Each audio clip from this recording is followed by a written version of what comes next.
Hamir just gets home and does he rest? Nope, not even a sip of water.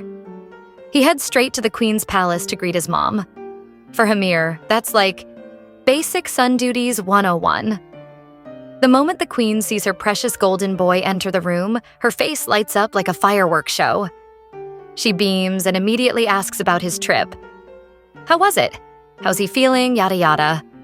But Hamir, being the walking lie detector that he is, notices something fishy right away. His mom? She's glammed up. Fresh makeup, fancy perfume. The whole room even looks more dressed up than usual. Suspicious. Like she's trying to hide something. He squints, side-eyes the decor, and then wordlessly glides over to the tea table. The Queen blinks, surprised. Hamir pulls out a chair like a drama prince and flashes his best innocent smile, saying, "I'm just here to try the tea. You know, recover from my exhausting trip." He sips like a connoisseur. The Queen? She goes red, totally flustered. So they start chatting, catching up, all normal. Until bam, the Queen whips out her favorite activity, gossiping about Aristine. She paints Aristine like the villain of the century, telling the story from her own spicy POV, with dramatic flair and lots of salt. Hamir just smiles and listens. At first, he assumes his mom's just being petty because Aristine married Tarkin, but the more she rants, the more unfiltered and emotional she gets, Hamir starts thinking, there's more to this. With that calm, smooth voice of his, he gently asks, "What's really bothering you, Mother?" The Queen's lip quivers with frustration. She finally reveals the root of her meltdown. Lately, Tarkin's been trending, and it's not helping her political plans. She signals to a servant, and she comes in carrying a box like it's royal treasure. Inside? A fancy scalpel set. These, the Queen says dramatically, are what she launched recently.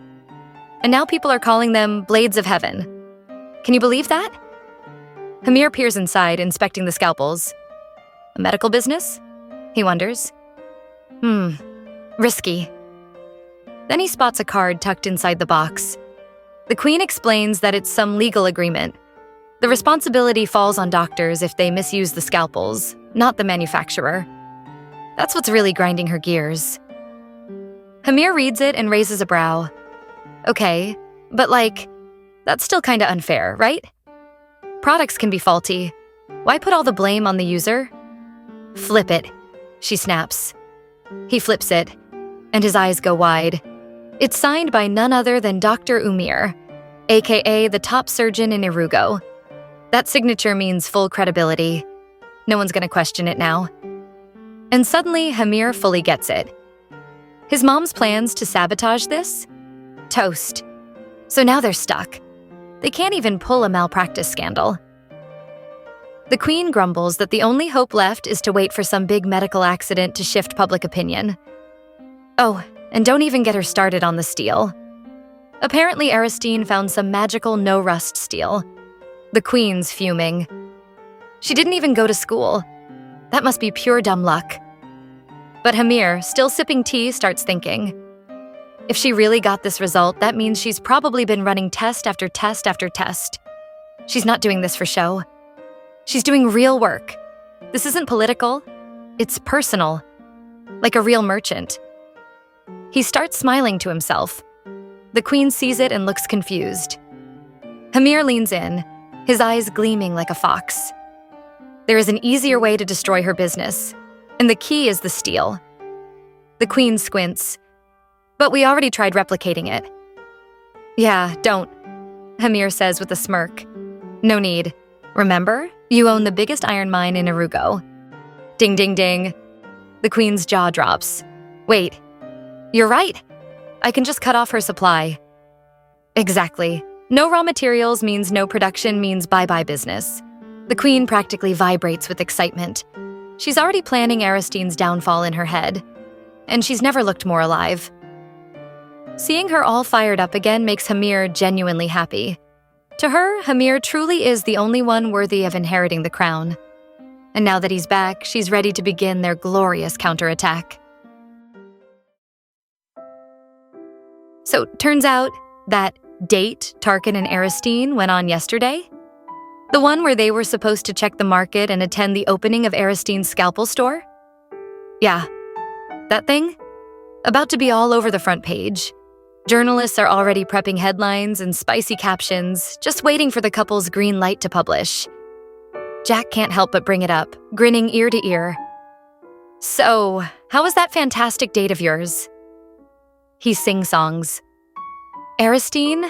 Not having it. It wasn't a date. It was work. She shuts him down. Deadpan. While she's busy explaining that there's nothing romantic going on, Aristine's mind starts wandering. She knows the more they look like a perfect couple, the stronger their political influence becomes. But then she glances at Tarkin and gets hit with surprise. Dude doesn't even flinch. He casually approves the article for publication like it's a grocery list. Excuse me? Who are you and what have you done with the emotionally constipated war prince? Aristine blinks. You're okay with this? Tarkin nods like it's no biggie. Didn't you say it's important we look like a happy couple? Oop. That's her own words coming back to bite her. But then she squints at him. Then why did you look like a shy tomato when Zodiac plastered our faces on those promo posters? Tarkin's face instantly red again. He's blushing like a schoolboy caught texting his crush. But of course, he denies everything. Jack, meanwhile, is absolutely beaming. Aw, you two are totally getting closer. Both Tarkin and Aristine snap their heads at him with matching sharp gazes. We were working. Okay, fine. Work. Whatever you say, lovebirds. A little while later, in the palace garden, it's a lovely day. Sunshine, soft breeze, the perfect setup for a romantic walk, or in Aristine's case, a much-needed chill moment. She finally feels relaxed after forever being in Dramaville. She looks up and spots a cloud shaped like a cat, which immediately makes her think of Zodiac, the eccentric cat-loving rep of Pink Kitty Paws. He's kind of a workaholic, kind of a weirdo, and absolutely obsessed with cats. When Zodiac first used her and Tarkin's photo for marketing the scalpels, Aristine was honestly like, bro, what? But then she got the royalty check, and let's just say the number of zeros changed her perspective real quick. Bless that strange, money-making cat man. But even with all that calm in the air, there's still one thing on her mind. Hamir. According to her info from Jack, the Queen urgently summoned Hamir. And if that isn't a red flag, I don't know what is. Hamir, the royal firstborn, pampered endlessly by Queen Mama. Aristine remembers asking Tarkin what kind of person Hamir is. He said Hamir was smart and capable, sure. But when Aristine asked as his half-brother, Tarkin's tone changed. Back then, Tarkin told her the truth. Ever since he got kicked out of the palace as a kid, he barely saw Hamir. But what little he remembered? That guy was a wimpy crybaby. Not even worth your attention, oof. Brutal. Still, Aristine reads through the intelligence report anyway. Nibbling on her cookie, of course. Tarkin says Hamir's not worth worrying about, but he sure ran straight to see the king the moment Hamir arrived. That doesn't scream unbothered. Hamir might not be a war hero like Tarkin, but he's got game. He's a sharp diplomat with a mind for business, and he's been gathering power from the Queen's inner circle. His signature platinum blonde hair? Super famous in the palace. Aristine rolls her eyes, remembering how the Queen wouldn't shut up about him. Just as she's about to flip to the next page, the one with Prince Hamir's photo. Bam! Chaos. Before she can even see what Hamir looks like, a bird swoops down and snatches her cookie. And as if that's not enough, its flapping wings scatter her papers everywhere. One of her maids rushes over. Princess, are you all right? We'll get everything. But Aristine freezes. This moment, it feels oddly familiar. She narrows her eyes, trying to recall something. Then it hits her. Her monarch's sight. The vision she saw in her glass of water while strolling around with Tarkin. In the vision, she saw a bird pooping straight onto someone lying in the grass. A guy with platinum blonde hair. Oh no. She scans the area, walks through the garden, and yep, there he is, lying peacefully on the grass.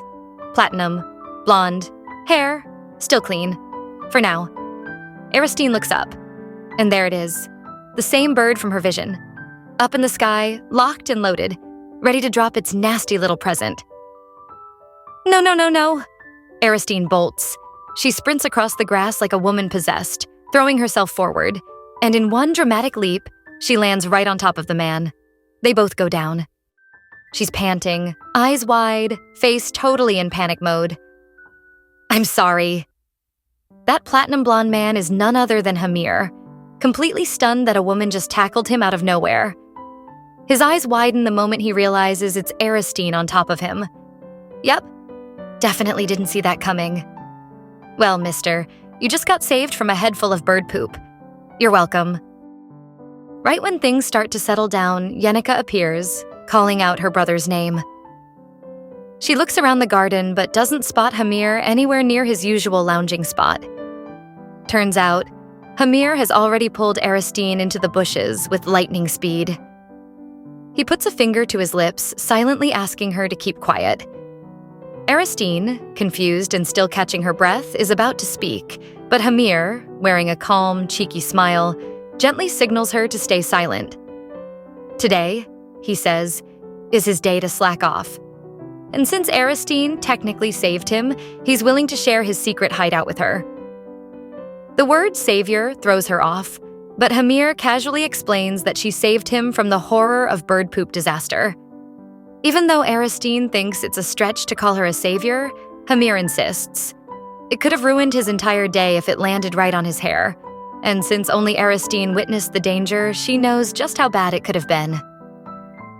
With his usual charming energy, Hamir casually compliments Aristine, saying she looks even more beautiful than her photos. Aristine, caught off guard, awkwardly compliments him back. Hamir then suddenly bursts into laughter, rolling slightly in the grass, clearly amused by her reaction. Aristine watches him, unsure whether to be concerned or entertained, but she feels relieved. At least Yenica didn't see her here. That would have been a total mess, considering how eager Yenica always is to point fingers. Imagine the drama if she saw Aristine, married no less, hiding in the bushes with some platinum blonde guy. That thought alone makes Aristine stiffen. Platinum blonde hair. Meanwhile, Hamir, completely unaware of her sudden shift in energy, keeps talking like nothing's wrong. He rambles on about how Aristine looked like an angel falling from the sky when he first saw her.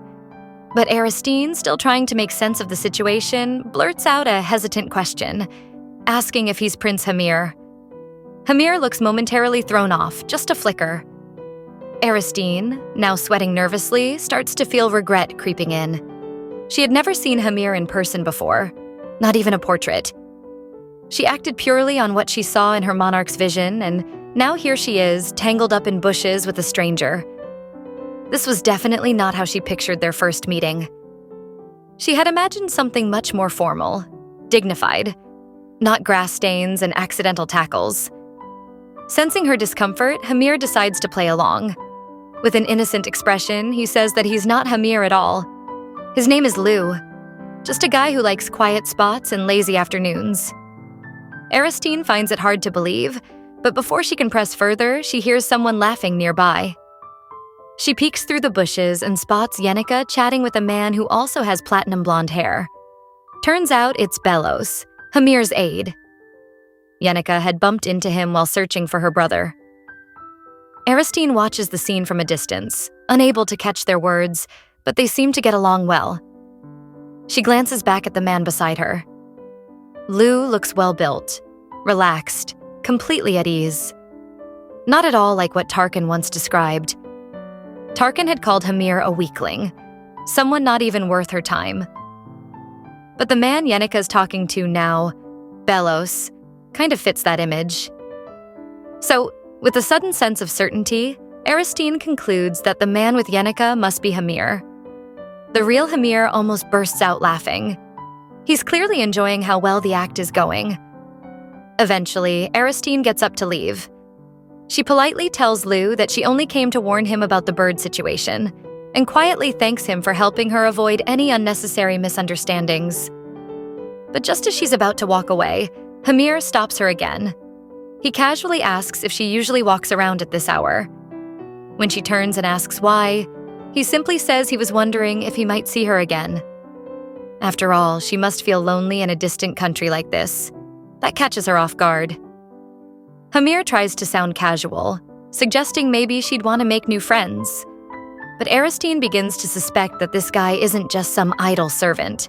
The way he speaks to a royal, so confident, almost natural, it doesn't match the role he's pretending to play. She starts putting the pieces together. Maybe he's not a servant. Maybe he's one of Hamir's close aides. Still, Hamir insists there's no hidden agenda. He just wants to get to know her better.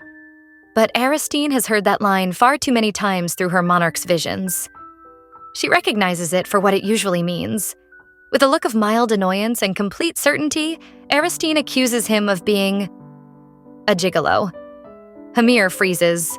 The first prince of Irugo, closest to the throne, now being mistaken as a gigolo.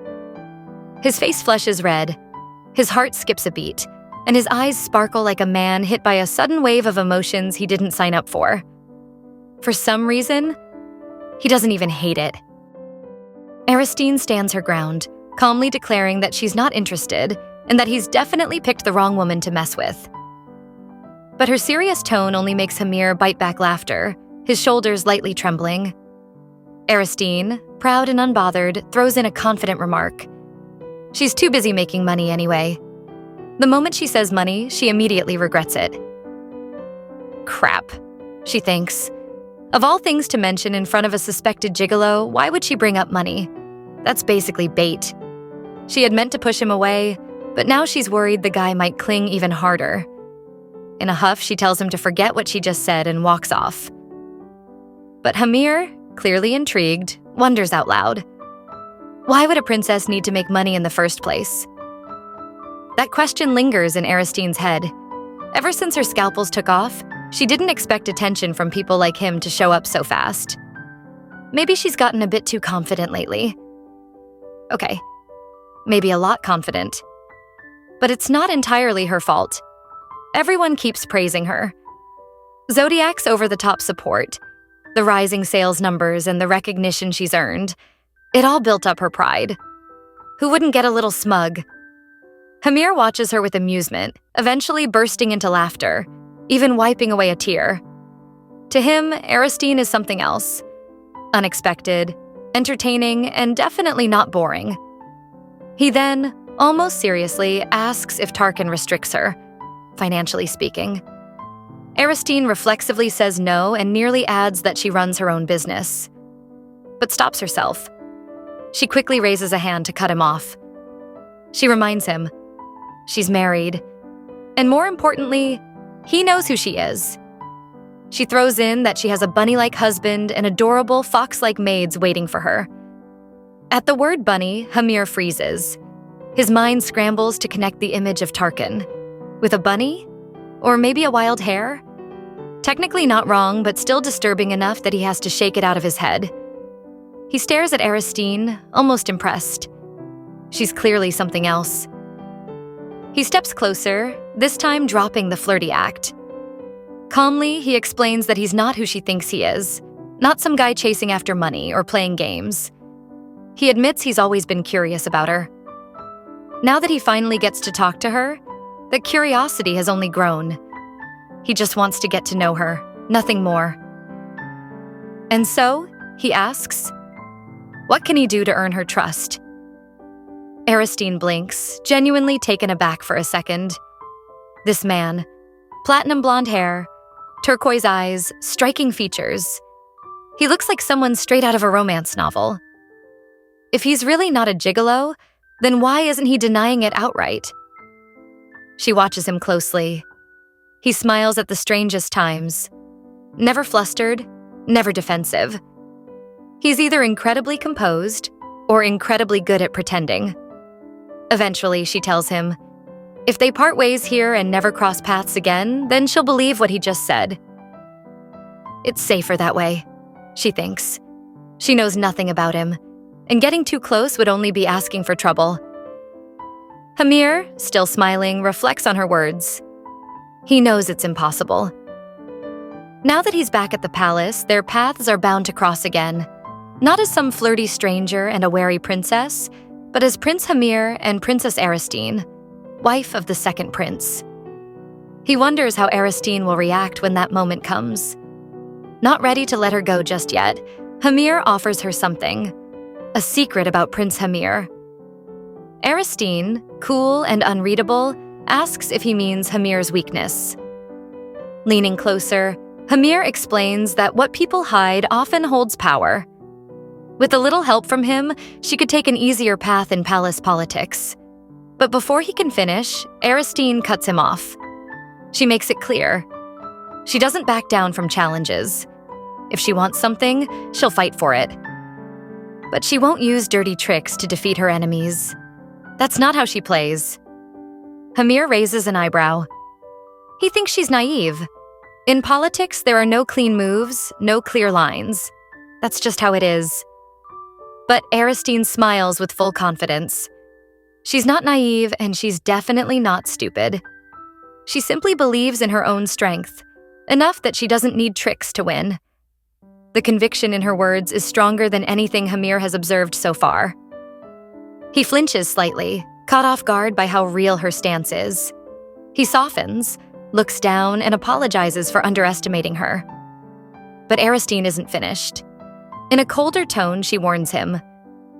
If Prince Hamir ever chooses to use her or Tarkin's weaknesses to his advantage, she won't hold back. If he plays dirty, she'll show him just how low she can go. Not because she can't fight fair, but because she chooses not to, until someone makes her. And right now, the person she's talking about is standing right in front of her.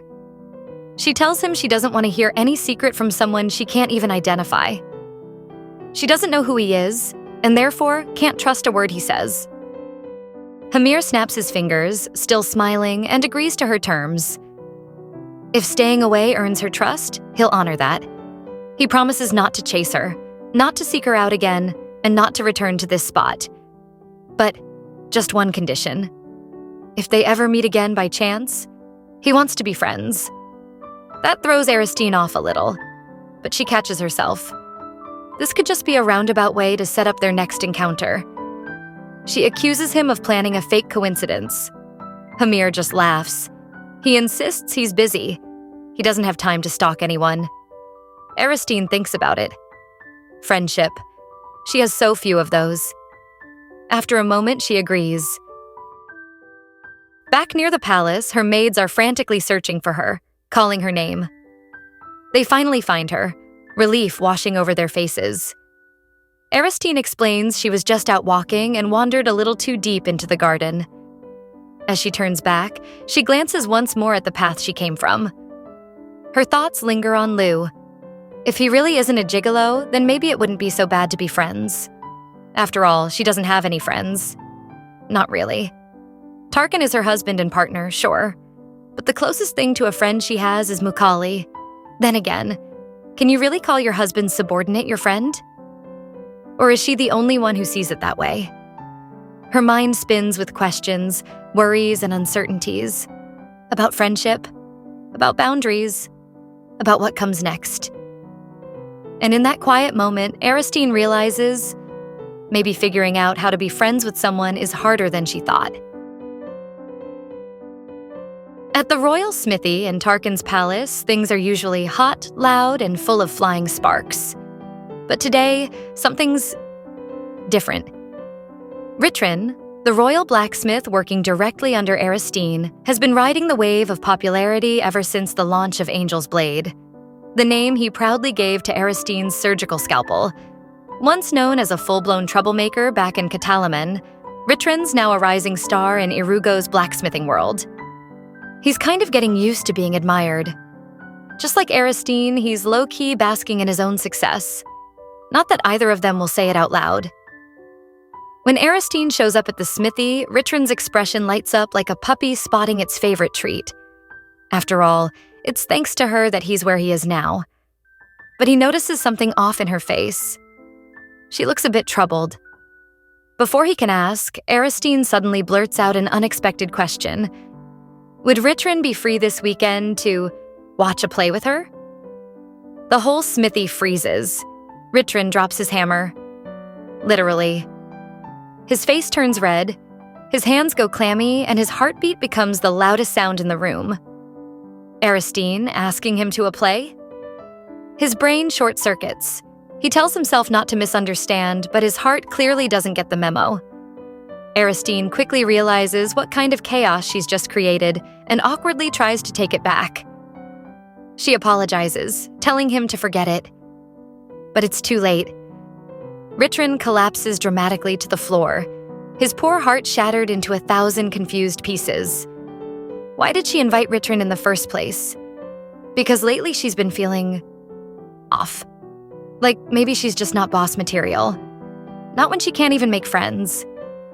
That sudden insecurity pushed her into making that strange request. As Ritrin lies there on the floor, trying to remember how to breathe, one of the blacksmiths scolds Aristine through teary eyes, saying she was too cruel. Another nods, saying she made all their hearts race, not just Ritrin's. Aristine is mortified. She didn't mean to cause a full-on smithy meltdown. Meanwhile, Ritrin still doesn't understand why he's crying. He knew better than to have expectations. But for a moment, it felt like a sweet dream. Before anyone can emotionally recover, someone bursts in with a report. A big problem. Apparently, their supplier suddenly canceled today's pig iron delivery. Worse, every other supplier is also shutting down, citing zero stock. Panic spreads across the smithy again, this time for a different reason. Aristine's eyes widen. This has to be the Queen's doing. She had expected a smear campaign, maybe some accusations of malpractice. But this? Hoarding raw materials? That's a bold move. The blacksmith explains that the supplier apologized over and over, but they had no choice. The biggest iron mine belongs to Duke Skila, aka the Queen's faction. Ritrin, now back on his feet, looks furious. To him, this feels like a betrayal of principle.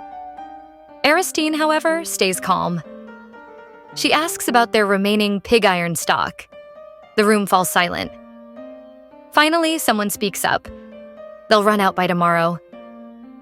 Despite the chaos in her mind, Aristine's face remains composed.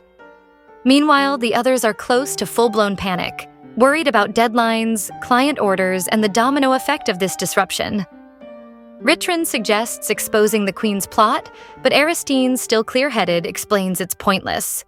By the time they gather proof, the monopoly will be over and all traces wiped clean. Honestly, it's a clever tactic. Importing iron is out of the question. Iron is classified as war material. If a Sylvanian princess suddenly imports iron, that alone could spark a diplomatic nightmare. Maybe even a war. Not to mention the avalanche of gossip. Even the Queen can't maintain this monopoly for long. It's likely they already agreed on the duration. Maybe 2 weeks. But 2 weeks without production would be devastating. Aristine suddenly speaks up, her voice gentle but firm. She assures them not to worry. She'll find a way. Her expression stays steady, her tone calm. She refuses to show any weakness in front of the people who trust her. All she asks is a little time. Everyone in the smithy is moved. Back in her office, Aristine tries to plan her next move. She knows how fragile trust is in business. A missed delivery could destroy everything she's built. She racks her brain for a solution, but nothing seems solid. Instead, her thoughts spiral into worst-case scenarios. Angry clients, bad press, and reputational ruin. Deep in thought, she doesn't hear the door open at first. Aristine. A voice calls, over and over. She snaps out of it. It's Tarkan, standing next to her. Gaze sharp, face unreadable. She greets him with her usual tone, casually asking if training is over. But Tarkan doesn't dance around. He's already heard about the pig iron crisis. Aristine admits it while quietly tidying her papers. Then, without skipping a beat, Tarkan declares that if that's the case, they won't be releasing any magic crystals to the market either. Aristine looks up, stunned. Tarkan's clearly irritated by the Queen's dirty move and ready to retaliate in kind. But Aristine reaches out, grabbing his sleeve to stop him. Her grip is light, but her voice is firm. This is her business. She can handle it. Tarkin's eyes widen in surprise. He looks annoyed. He reminds her that he's her partner. Aristine hesitates. Her mind's already racing. If Tarkin really pulls back on the magic crystal supply, it would hurt his business too. And that's the last thing she wants. He's been nothing but a reliable partner to her. She wants to return that same support. With a forced smile, she promises not to let this affect him. She apologizes, even though the whole situation isn't her fault. She just doesn't want their trust to crack. Tarkin, confused and slightly frustrated, asks why she's even apologizing. Is she implying he only made the offer for selfish reasons? But Aristine doesn't respond. She just keeps that same tight smile and insists. She'll figure it out. The air in the room shifts. Cold, tense. Aristine thinks she doesn't want to be a burden to Tarkin. Tarkin, on the other hand, can't figure out what's going through her mind. With a frown, he mutters under his breath, "You really are an annoying woman." Those words hit Aristine harder than she expected, like a cold splash of water. Or maybe a brick to the heart. Maybe all they need is honest communication. But right now, both of them are too wrapped up in their own thoughts to say what really matters. After throwing out those cutting words, calling Aristine annoying, Tarkin turns on his heels and makes to leave without another glance. Reflexively, Aristine calls out to stop him, but he only looks back with a cold, narrow-eyed glare before walking away without a word. That brief, icy look stings more than any insult. Left alone, Aristine stands frozen in place. Her chest feels heavy, her mind buzzing with disbelief. So he really sees her that way? Annoying? After everything? She had already apologized. She thought things were fine. But now, doubt floods in all at once. Maybe they were never more than just business partners after all. Maybe, deep down, Tarkin had always wished he married Diona instead. What started as a problem with iron supply was now unraveling into something much more personal. Her thoughts spiral, crashing into each other. Why is she even worrying about him? Why does she care so much if he's upset? The answer only weighs heavier on her heart. But Aristine doesn't let herself sink too far. She lifts her head, brushes it off, and decides to focus. One thing at a time. She shoves her feelings aside and focuses on the task at hand. Fixing this whole disaster, even if it was sparked by the Queen's petty schemes. And wow, she really can't stand that woman right now. Not long after, one of her maids quietly slips into the room to inform her that a guest has arrived. Aristine frowns. She doesn't recall scheduling any meetings. To her surprise, the visitor is none other than Master Bulletin from Catalaman.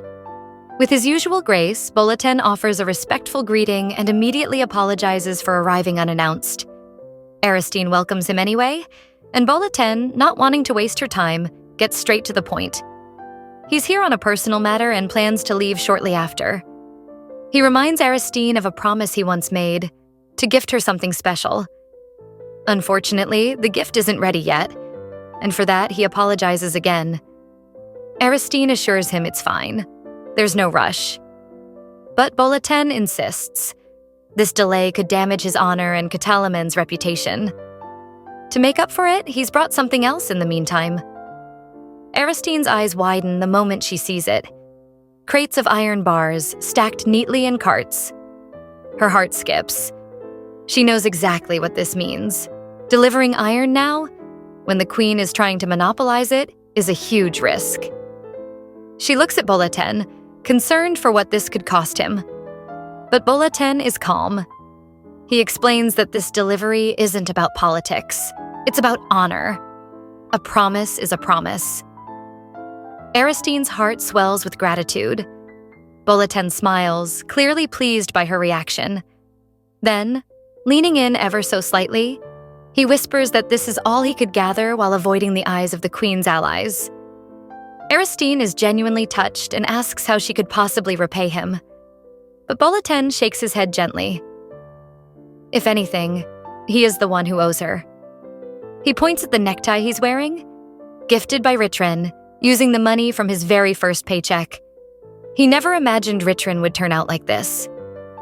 For For the longest time, he thought their relationship would never heal, no matter how much effort he poured into mending it. But ever since Richrin joined Aristine's smithy, the boy had changed, becoming brighter, more dependable, and full of purpose. And it was all thanks to Aristine, who not only nurtured Richrin's talent, but also guided him when no one else could.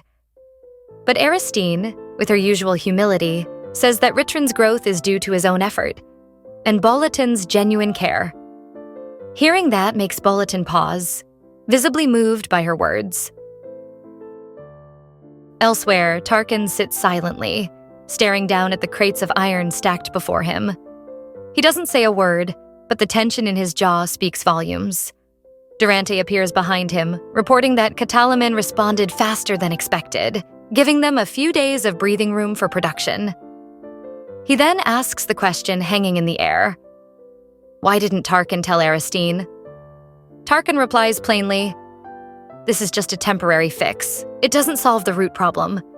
The rest will depend entirely on what Aristine decides to do." Later, in the privacy of her bath, Aristine tells her maids not to let anyone disturb her. She needs time to think. As she sinks into the water, her mind drifts to something King Nevter once told her, that the queen would never miss a chance to strike the moment Aristine faltered. Those words weren't just a warning. They were a test. A reminder that strength isn't just about making smart moves. It's about carrying the trust others place in you and refusing to let it break. And right now, Aristine is carrying a lot. From the king, from Catalaman, from Tarkin. Letting out a slow breath, she submerges deeper into the water, then calls upon the power of her monarch's sight. Her heart is steady, her mind sharp. She's ready to find the answer. In the bath, Aristine activates her monarch's sight and starts searching. This time, it shows her past life in Korea. Thankfully, she's gotten the hang of it now, and it's a huge relief knowing she can control it when she wants. She jumps from one memory to another, scanning everything carefully, but she still hasn't found the piece she needs. Outside, the sky begins to shift. The sun's almost down and her maids are getting anxious. It's been quite some time. But Aristine had told them not to disturb her, and none of them dare to break that rule, even though worry is written all over their faces. Back in the water, still deep in her vision, Aristine finally finds it. The memory she's been looking for. She concentrates, trying hard to memorize every word. But then she feels something.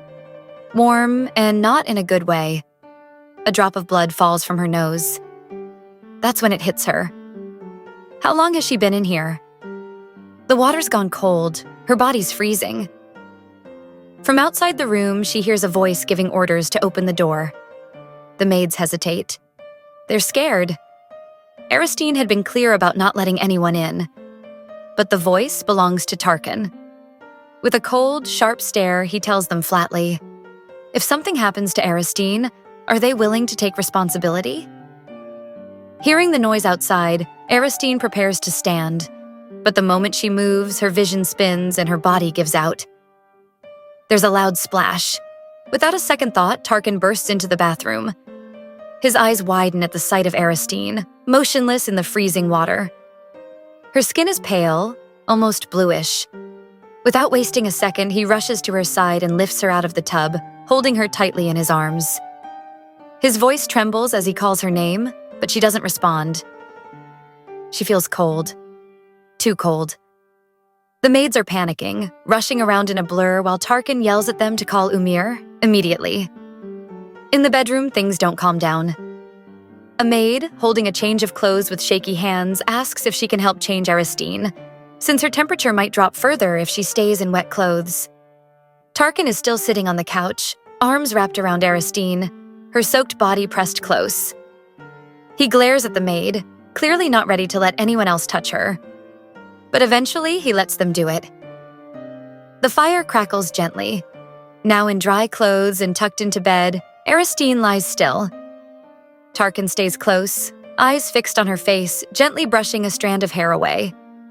Her skin's still cold, and he doesn't like that at all. Then Hamir arrives, rushing in with her medical kit and checking Aristine right away. After a few tense moments, she confirms that Aristine's fine. It's not poisoning, thankfully, just exhaustion, and being in cold water for too long. She explains that Aristine will likely catch a light cold but should recover with enough rest.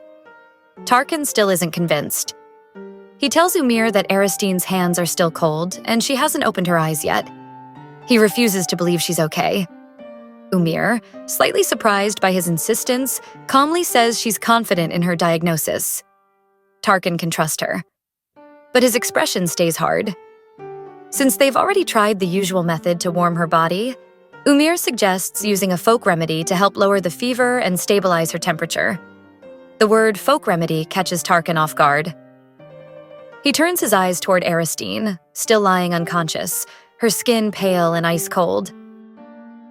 Tarkin looks away for a moment, his jaw tight, then quietly tells Umir and the maids to leave them. Once the door closes, the room goes silent, filled only by the faint crackle of the fire. He exhales, steadying himself, and starts to undress, piece by piece, until nothing is left. Aristine is still unconscious, her skin pale and cold even though she's lying right beside the fireplace. When Tarkin touches her, his chest tightens. Her body feels icy against his warm fingers. His face heats up immediately, but he pushes through the embarrassment. Determined to help her, he gently undoes the ribbon of her robe, then pulls her close, wrapping both of them under the blanket. The so-called folk remedy begins. Even as he holds her, his mind is restless. Why does she push herself so hard? Why does she always draw that line between them? Always smiling like she's fine, always keeping him at a distance, even when he only wants to help? He brushes a few strands of her damp hair from her face, staring at her softly. Every time she forces that smile, something inside him burns, something raw and dangerous. That beast-like part of him wants to break through her calm, to make her see him, to claim her completely. They share meals. They sleep in the same bed. They talk and meet each other's eyes. But somehow, when it truly matters, Aristine treats him like a stranger. Yet now, holding her like this, with her whole body pressed against his, for once it feels like he's crossed that invisible line, like he's finally within her walls. Meanwhile, somewhere deep in her dream, Aristine is having the time of her life. It's a sunny day at the beach, waves glittering under the light. She's laughing with her friends, happily munching on her favorite pineapple pizza. Everything feels perfect, except she suddenly feels really hot. Then a giant turtle appears and calls out to her. She climbs onto its back and sighs in comfort as they float on the calm sea. The turtle's shell feels soft yet firm, and she absent-mindedly kneads it, giggling as the turtle shudders each time she does. Back in reality, the soft and firm shell she's touching isn't a turtle at all. It's Tarkin's chest.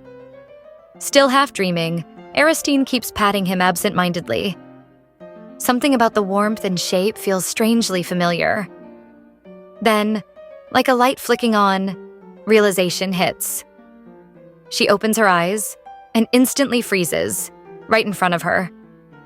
Tarkin, half covered, trying and failing to hide his completely red face with his arm. Aristine's brain short-circuits. Her eyes go wide, cheeks burning hot. What the hell is going on? When Tarkin notices she's awake, he tells her to stop touching him and put her clothes back on. Aristine glances down, realizes the situation, and lets out a scream that could probably be heard across the palace. She yanks the blanket up to her chin, accusing him of being a total pervert. In a panic, she pulls the blanket fully toward herself, leaving Tarkin completely uncovered. But she doesn't care. As far as she's concerned, he deserves it. Outside, her loud voice makes Umir rush in without a second thought. What she walks into, though, nearly stops her heart. Tarkin is hovering over Aristine, who's clutching the blanket to her chest with teary eyes, calling out Umir's name like a victim in distress. Instant misunderstanding. Umir's fury ignites instantly. She snaps at Tarkin, saying Aristine is sick and needs medical rest, not whatever this looks like. Tarkin tries to defend himself, insisting it was the folk remedy, that he's innocent. Aristine, still flustered, can't help but question what kind of remedy that even is. Putting his robe back on, Tarkin looks exhausted. He reminds her that she passed out in the bath from overwork and cold exposure. He leaned closer, explaining that he was just trying to warm her up, literally. And what does he get in return? Being called a pervert. He sighs, placing his forehead gently against hers. He mutters that she has a weird sleeping habit and that she's the real pervert here. That shuts her up real quick. Her face turns bright red again, both from embarrassment and indignation. She knows she misunderstood, but still, it's not fair. How else was she supposed to interpret waking up like that? Umir just sighs, trying to calm her down, reminding her she's still recovering and needs rest. And just like that, the chaos in the royal bedroom fades into a heavy, awkward silence, one that neither of them really knows how to handle. Aristine is supposed to be resting in her room after catching a cold, but of course that doesn't stop her from doing paperwork on her bed. She's right in the middle of handing a document to her maid so it can be sent to Ritrin when Umir swoops in, full of fury, telling her to put everything down and rest properly. Work can wait. Aristine tries to explain, because this breakthrough she had after sifting through her past life memories really needs to be tested ASAP. But before she can defend herself, Tarkin chimes in, cool as ever, peeling an apple like some calm fruit ninja. He agrees with Umir, saying resting is also part of her job. That makes Aristine blush. She glances at him, then quickly looks away, muttering an obedient little, okay. Naturally, that sets Umir off. She gets all pouty, offended that Aristine listens to Tarkin but not her. So now Umir starts arguing with Tarkin, insisting that she's in charge of Aristine's care and that he should back off. Tarkin, still chill, reminds her not to raise her voice because it could disturb the patient. And just like that, it escalates into a hushed battle over who gets to take care of Aristine. Aristine has to jump in and tell them to keep it down.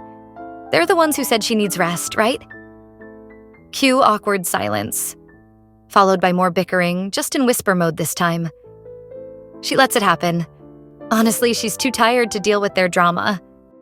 Then come the three wings. Macaulay shows up with a slightly red face, Durante's his usual calm self, and Jack looks genuinely worried as he asks how she's doing. Meanwhile, Tarkin and Umir are still at it in the corner, probably arguing about the correct temperature of soup or something. Aristine thanks the trio and assures them she'll be fine with a little more rest, but something feels off. Macaulay seems fidgety, his face a bit pink. She asks if something's wrong. Macaulay, looking like a guilty bear caught stealing honey, says it's nothing, but Jack nudges him to stop being shy and show what he brought. Turns out Macaulay brought flowers, a fresh bouquet.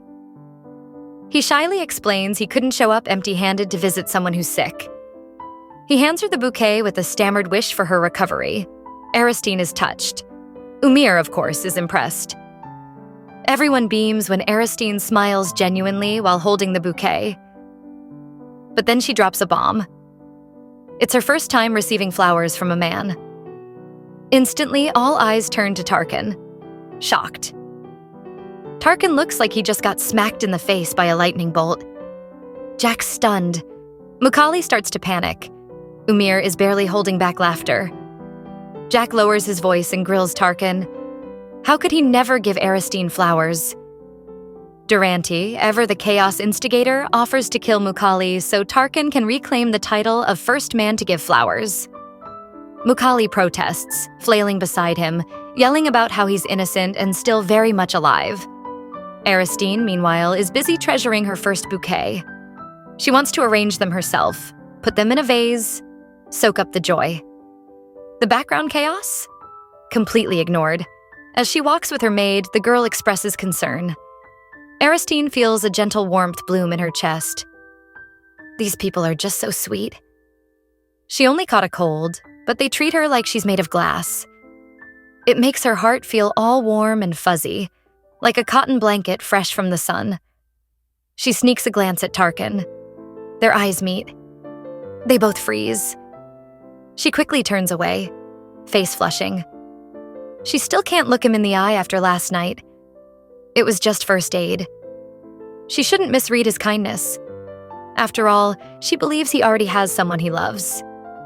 Tarkin stands and walks over, offering to carry her if she's not feeling well. She awkwardly declines, saying she's fine, cheeks still burning. But Tarkin says that from now on, she has to tell him anytime she's unwell, even if it's just a paper cut. That kind of gentleness hits Aristine hard. He's so kind, even to someone he finds annoying. She starts overthinking. What is going on in his head? She wants to analyze him, pick apart every thought. She wants to ask why he's treating her this way, but she's also scared to hear the answer. Deep down, she doesn't think she deserves it, but she's also kind of melting. She reminds herself she has more important things to worry about, like solving the iron issue. But the more she tries to push Tarkin from her mind, the more he shows up. And now here he is, holding a spoonful of soup, trying to feed her. Her face turns crimson. And yeah, his chest is out again. Irigoyen clothes really don't believe in modesty, do they? She quickly eats from the spoon, trying to block all thoughts of pecs and skin. Jack and Macaulay take the hint and decide to leave. Umir, however, looks like she wants to snatch the spoon and feed Aristine herself. Then something unexpected happens. Macaulay pauses at the door, eyes wide. Diona is there. Her face is pale. She's frozen, watching Tarkin take care of Aristine. Apparently, the maid told her she couldn't come in, but she did anyway. Her voice trembles as she asks what's going on. Tarkin turns to her, expression unreadable as ever. For Diona, the only reason she's been able to stay by Tarkin's side all this time is because she's always respected his boundaries. It's not just about being Chantra's sister. She's earned that spot through hard work and dedication. So when she hears the rumor that Aristine fainted from overworking and that Tarkin is now personally nursing her back to health, she's completely thrown off.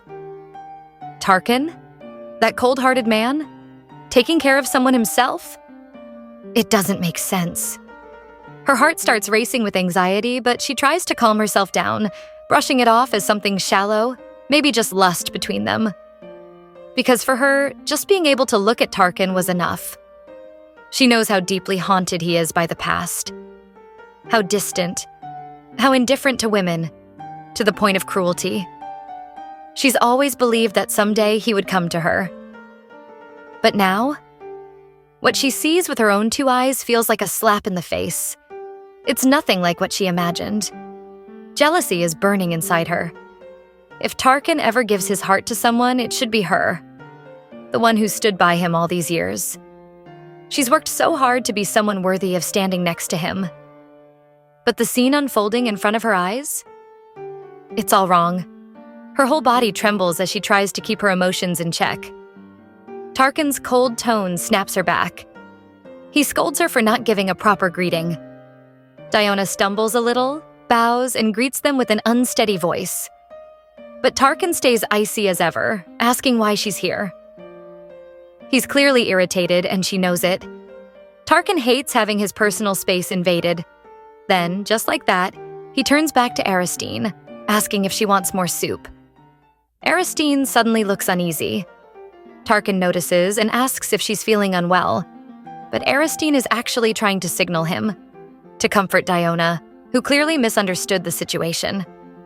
But Tarkin misreads her signals and bluntly tells Diona to leave if her presence is making Aristine uncomfortable. Of course, Aristine immediately denies that. Tarkin assumes Diona must be there to see the three warriors, so he tells her to just take them and go. But Diona expects this kind of treatment. She's used to it. Forcing a smile, she says she only came to check on Aristine. Aristine finds it odd, since they're not close at all, but she thanks her politely and says she's feeling much better now. That just makes things worse. Diona's twisted thoughts take it as a subtle way of pushing her out. There's a sharp edge to Diona's voice now, and Aristine picks up on it. Maybe she's angry because she feels like a third wheel in her own relationship. Aristine didn't want to be in that position, so she tries again, dropping a hint to Tarkin that he should spend some time alone with Diona. She even thanks him for taking care of her and says she'll repay him later.